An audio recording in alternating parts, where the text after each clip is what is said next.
નમસ્કાર મિત્રો, કેમ છો? આશા રાખું છું તમે બધા સહકુશળ છો. હું પણ સહકુશળ છું. આજે 22 ડિસેમ્બર 2025નું કરંટ અફેર લઈને તમારા માટે હાજર થઈ ગયો છું. જે પણ મારા મિત્રો ગવર્મેન્ટ એક્ઝામની તૈયારી કરે છે એ બધા જ માટે આ કરંટ અફેર મહત્વપૂર્ણ બની રહેવાનું છે. તો ચાલો મોડું ન કરતા આજનું વિડીયો શરૂ કરીએ છીએ. એના પહેલાં કહેવા માંગીશ કે ચેનલ પર નવા હો તો સબસ્ક્રાઇબ કરી લેજો. વિડીયો જો પસંદ આવે તો લાઈક કરી દેજો. ભાઈબંધ, દોસ્તાર, ફેમિલી મેમ્બર સાથે વિડીયો શેર જરૂર કરજો. જે પણ ગવર્મેન્ટ એક્ઝામની તૈયારી કરતા હોય એને ખાસ આ વિડીયો શેર કરજો. અને જે પણ કરંટ અફેરમાં ઇન્ટરેસ્ટેડ હોય એને પણ આ વિડીયો શેર કરવાનું બિલકુલ ભૂલતા નહીં. તો ચાલો મોડું ન કરતા આજનો વિડીયો શરૂ કરીએ છીએ. 22 ડિસેમ્બર 2025 કરંટ અફેર. પહેલો પ્રશ્ન છે, વિશ્વ બાસ્કેટબોલ દિવસ પર વિશ્વ બાસ્કેટબોલ દિવસ દર વર્ષે ક્યારે મનાવવામાં આવે છે?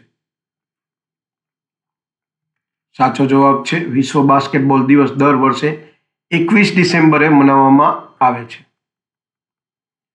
બીજો પ્રશ્ન છે, 69 વર્ષની વયે અવસાન પામેલા શ્રીનિવાસન કોણ હતા?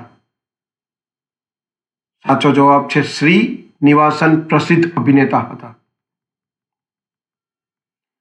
ત્રીજો પ્રશ્ન છે, ભારતનું પ્રથમ નેચર થીમ આધારિત એરપોર્ટ ટર્મિનલ ક્યાં બનાવવામાં આવ્યું છે? સાચો જવાબ છે ભારતનું પ્રથમ નેચર થીમ આધારિત એરપોર્ટ ટર્મિનલ ગુવાહાટીમાં બનાવવામાં આવ્યું છે. ચોથો પ્રશ્ન છે, બોન્ડી બીચ હુમલા બાદ ઓસ્ટ્રેલિયાએ કઈ યોજના જાહેર કરી છે? સાચો જવાબ છે બોન્ડી બીચ હુમલા બાદ ઓસ્ટ્રેલિયાએ ગન બાયબેક યોજના જાહેર કરી છે. પાંચમો પ્રશ્ન છે, SIES શ્રી ચંદ્રશેખર સરસ્વતી રાષ્ટ્રીય ઉત્કૃષ્ટતા પુરસ્કાર કોને આપવામાં આવ્યો છે? આ પુરસ્કાર હિમતા બિસ્વા શર્માને આપવામાં આવ્યો છે.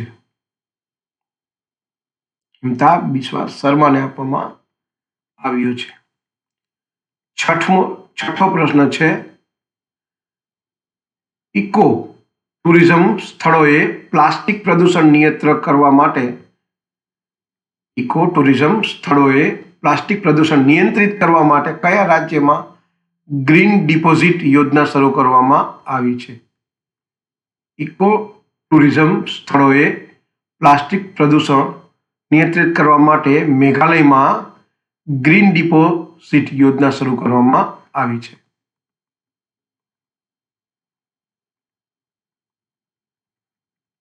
સાતમો પ્રશ્ન છે, રાજ્યમાં PSC અધ્યક્ષોના રાષ્ટ્રીય સંમેલનનું આયોજન ક્યાં કરવામાં આવ્યું હતું?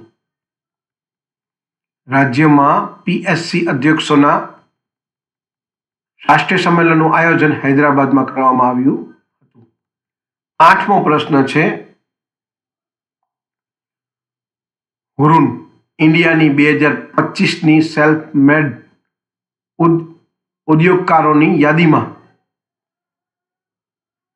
પ્રથમ સ્થાન કોને મળ્યું છે? આ યાદીમાં પ્રથમ સ્થાન દીપિંદર ગોયલને મળ્યું છે.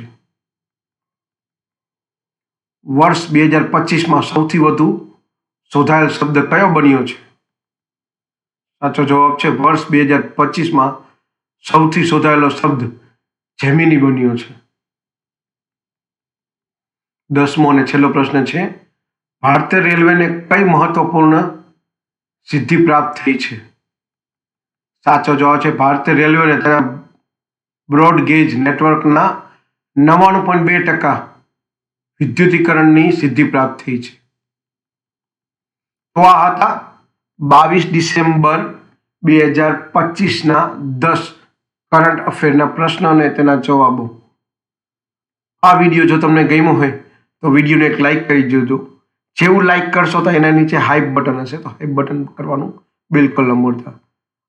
અને વિડીયોને શેર કરવાનું બિલકુલ ના ભૂલતા.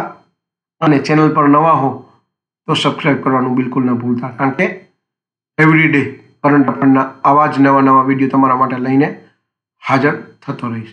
આજ માટે આટલું જ. જય હિન્દ, વંદે માતરમ દોસ્તો.